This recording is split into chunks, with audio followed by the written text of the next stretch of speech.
তো দেখবেন হয়তো কারো ইচ্ছে নেই, সব কিন্তু এসেছে। যদি বলে এসেছে কেন না, ঘরে কেউ নেই, একলা কি করবো, বক বক করবো কি, তার জন্য এসেছে। তো একটা চোর সে চুরি করতে চলেছে, আর একটা জায়গায় বাবা এরকম হরিনাম হচ্ছে, চোরেদের সর্দার যে চোরের বাবা সে বলছে যাচ্ছিস চুরি করতে ভালো, ওই আশ্রমের গাদিকে যাবি কিন্তু ওই হরিনাম শুনবি না, আর ওইখানটা যে পেরোবি ওইখানটা কানটা এইভাবে চাপা দিয়ে পেরোবি, নাম শুনবি। আমার সর্দার বলে দিয়েছে, মানে বাবা বলে দিয়েছে, আর ছেলেটা চুরি করতে চলেছে, আর ঠিক পোলগড়াটার কাছে এসে বলছে হরিনাম তো শোনা চলবে না, বারণ করেছে, তাই কানটা এইভাবে চাপা দিয়ে পেরিয়ে যাচ্ছে চুরি করতে যাবে। আর ঠিক এই সামনাসামনি যখনই বেরোচ্ছে মা, ওই গাছের গোড়ায় পাটা লেগে হুমড়ি গালা হয়ে পড়ে, আর পড়ে যাওয়ার সঙ্গে সঙ্গে কানটা ছেড়ে দিয়েছে। আর ছেড়ে দেওয়ার সঙ্গে সঙ্গে যিনি বক্তা বক্তৃতা করছিলেন, মানে কীর্তন করছিলেন, তিনি বলছে শোনো, তিনি একটি কথা বারবার বলছে মানুষের ছায়া আছে, দেবতার ছায়া পড়ে না।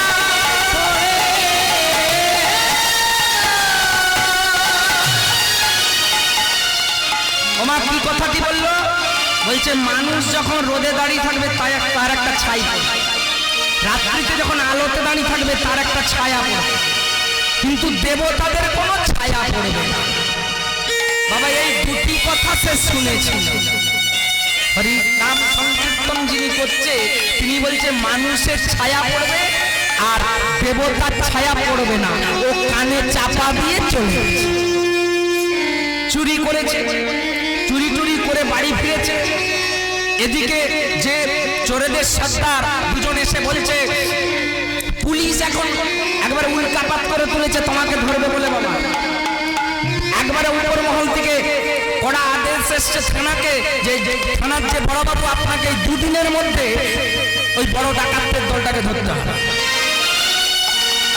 তখন মেজবাবু বড়বাবুকে বলছে যদি দুদিনের মধ্যে না ধরতে পারি আপনার চাকরিও থাকবে না, আমাদের চাকরিও থাকবে না। আচ্ছা এক কাজ করলে কেমন হয় না, বলছে কি না, বলছে সন্ধ্যেবেলা চোরেরা তারা তো মা কালীর পুজো করে চুরি করতে বেড়ায়। বড়বাবুকে বলছে তাহলে আপনি যদি মা কালী সাজে, মা কালী সেজে যদি চোরেদের আস্তানাকে যাওয়া হয়, অন্ধকারে তারা তো বুঝতে পারবে না, জানবে আমরা পুজো করছি, তাহলে মা কালী এসছে, আর যখন নিয়ে প্রণাম করবে তখন ঘাটটাকে মুড়ে ধরবে। মেজবাবু চিন্তা করছে খুব সুন্দর কথা, তাহলে যা হবে হবে, রবিন বলু কিনে নিয়ে এসো, কালী সাজতে হবে।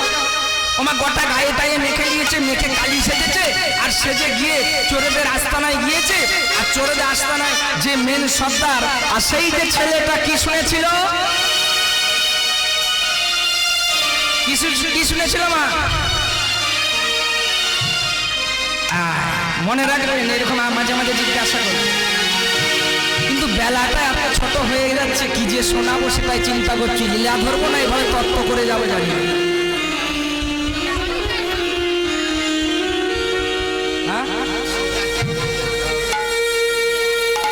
আপনারা তো ধরিয়ে দিয়ে সব কীর্তনার দিকে পালিয়ে যাচ্ছেন, দুদিন এলাম দেখলাম, ওই সব বলছে করে যাও, আমরা 4টা বাজলেই উড়ালাম। তার থেকে তো ছোট ছোট তত্ত্ব হলেই ভালো হয়, আপনাদেরও যখন সময় হবে আমারও শেষ হয়ে যাবে।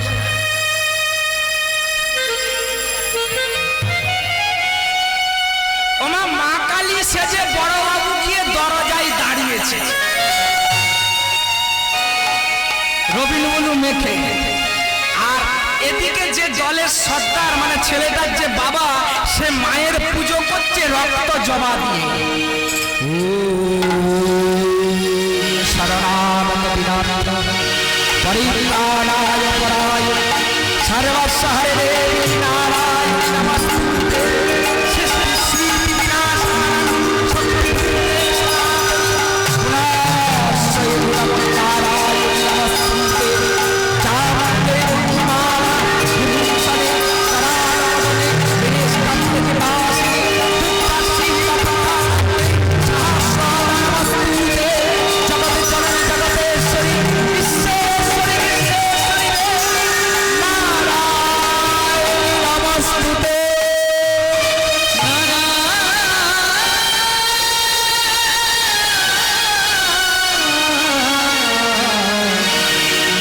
নারায়ণী নমস্তুতে।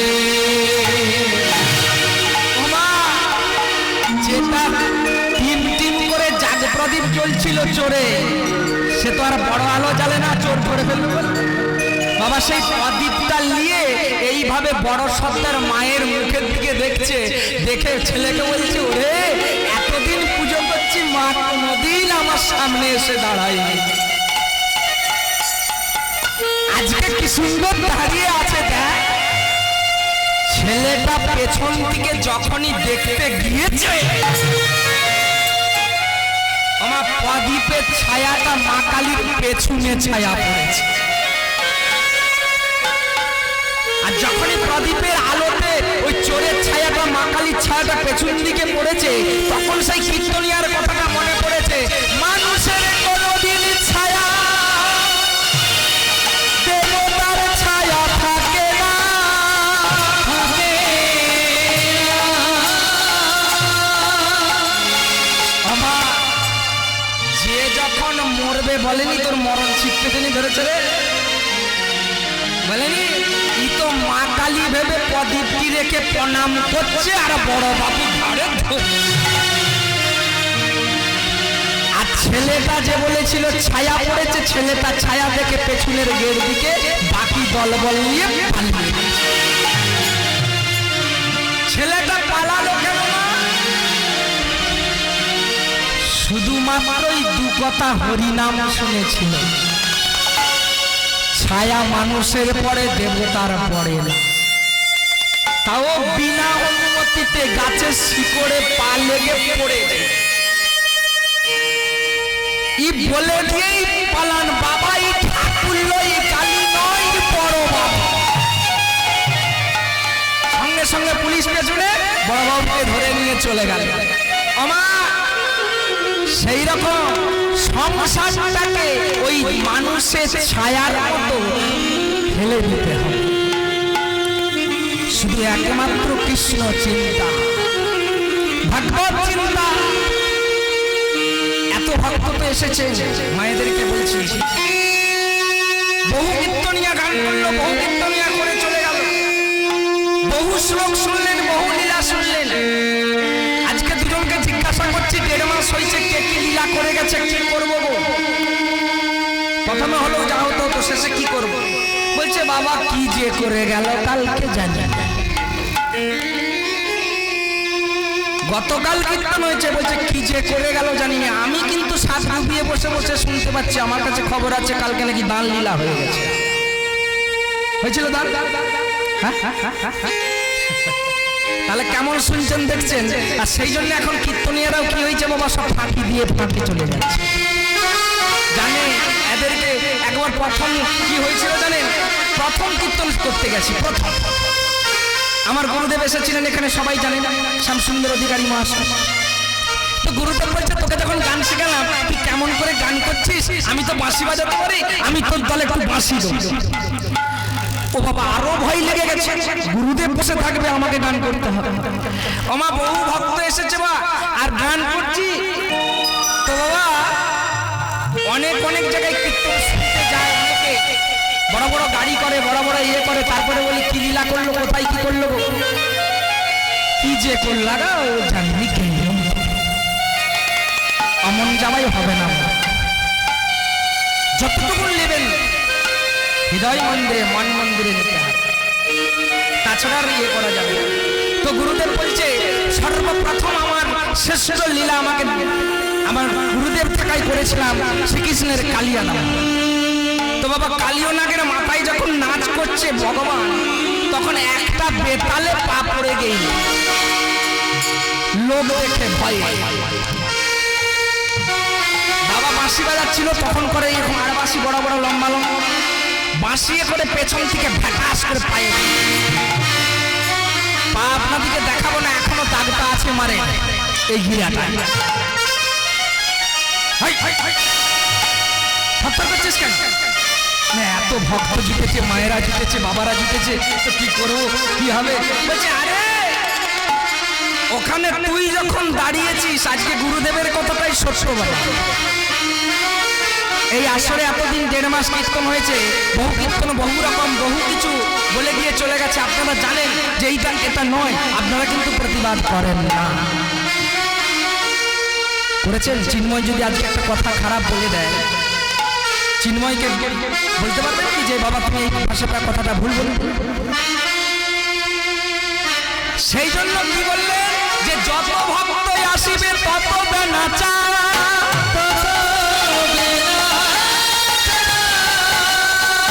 বন্যার মাঝে গঙ্গা ডুবাইয়া যায়, ভক্ত হয়ে মাথায় অবনত করে সংকীর্তন মাঝে শ্রী চৈতন্য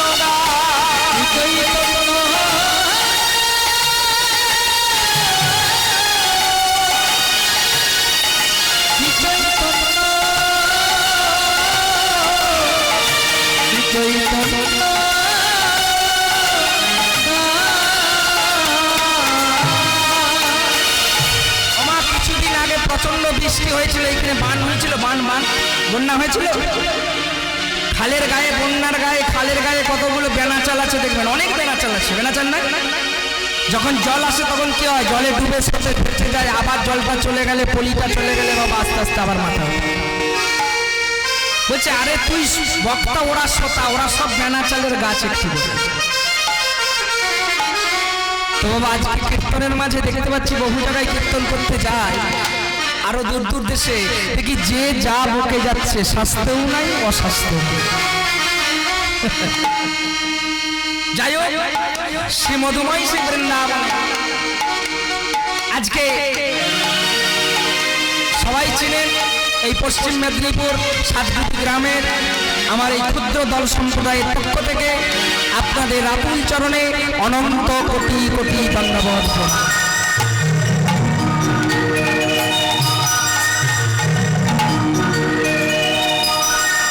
হরি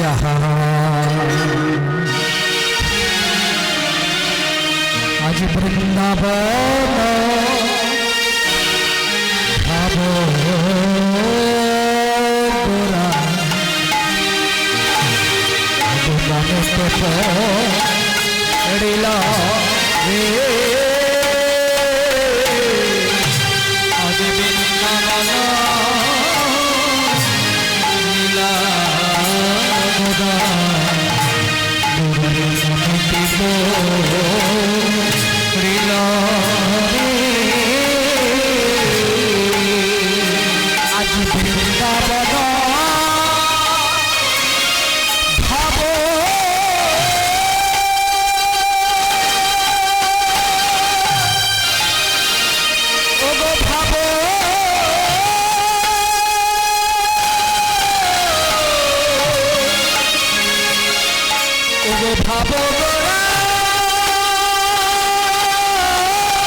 ব্রহ্মাকে দেখে মনে আরে ব্রহ্মাকে দেখে মনে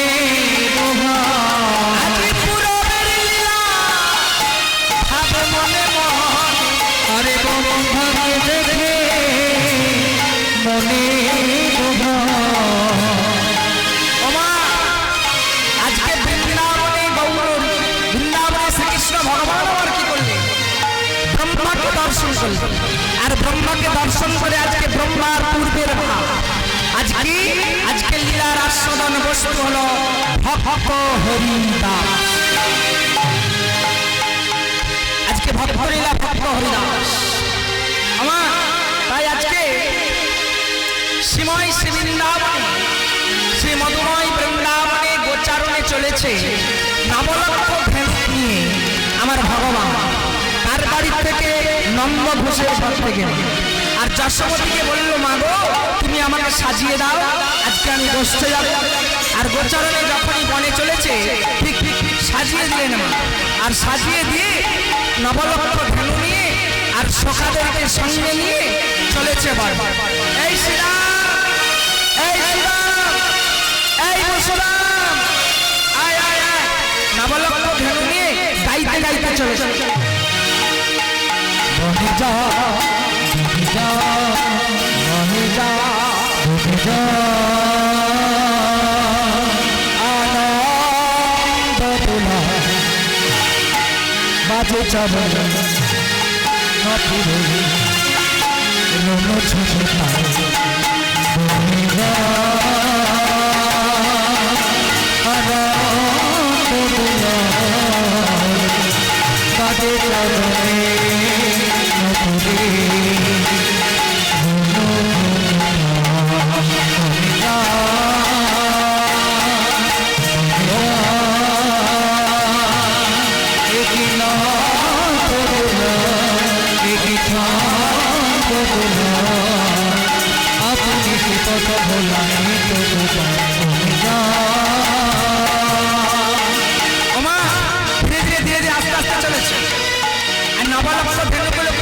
চারণ করছে আর শ্রীরাম শ্রীরাম পরশুরাম। কেউ বলছে আমি কাঁধে উঠবো, কাঁধে করে আমাকে বটবৃক্ষের তলে নিয়েছো।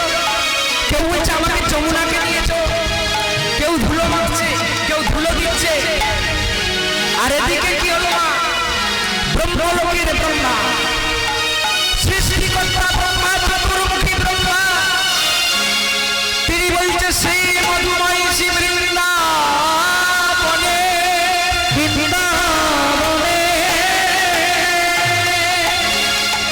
ভগবান নাকি জন্মগ্রহণ করেছে। বৃন্দাবনে ভগবান নন্দ ঘোষের ঘরে জন্ম নিয়েছে। ভগবান কেন মানুষের ঘরে জন্ম নেবে?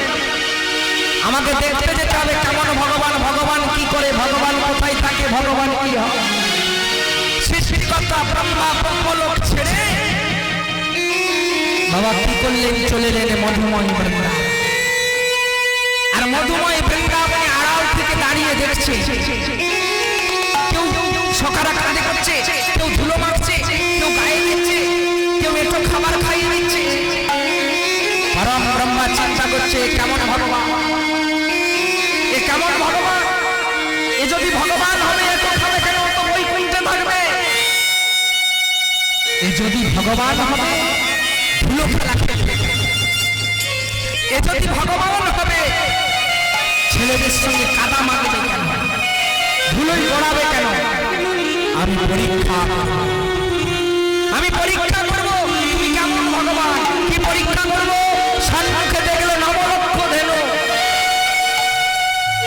ওই নবলক্ষ ধেনুগুলো আমি হরণ করব, কিন্তু হরণ যে করবো রাখবো কোথায়? তাড়াতাড়ি পিছন দিকে তাকিয়ে দূরে দেখছে একটা পাহাড়ের গুহা। ওই নবলক্ষ ধেনুগুলোকে ধারণ চুরি করলেন, সখাদেরকে হরণ করলেন, করে গুহার মধ্যে প্রবেশ করিয়ে আর একটা পাথরকে দিয়ে দিলেন গুহার মুখে, যাতে না বেরোতে পারে।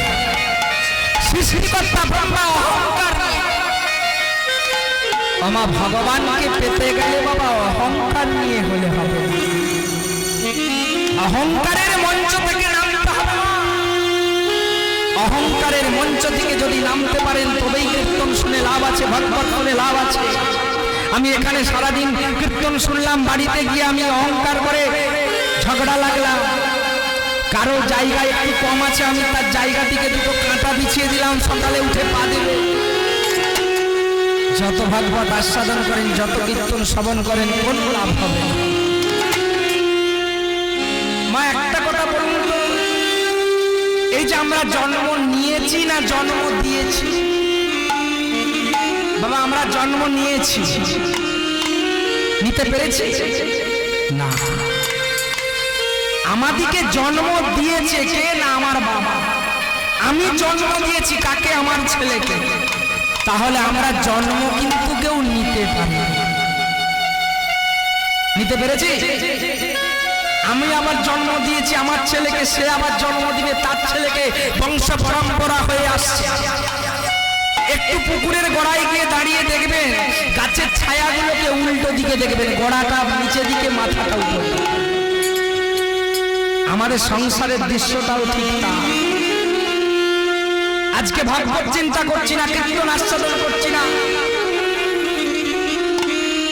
সেবা করছি, চলে যাচ্ছে অনেক জায়গায় হরিনাম হচ্ছে। নবলক্ষ ধেনুকে তিনি কি করলেন? ওইখানে হরণ করলেন। ওই যে নাম সেবা, কি বললেন?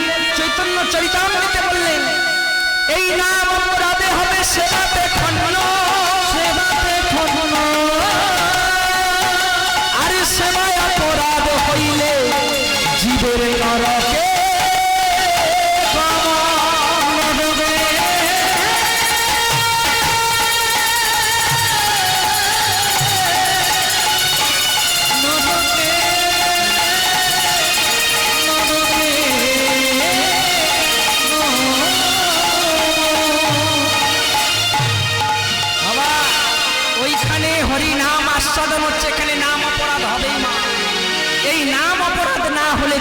হয় না। তাই ওইখানে ওই সেবা যে হচ্ছে, ওই সেবা অপরাধ যদি একবার হয়ে যায়, জীবের কি বলেছে কোথায় গমন?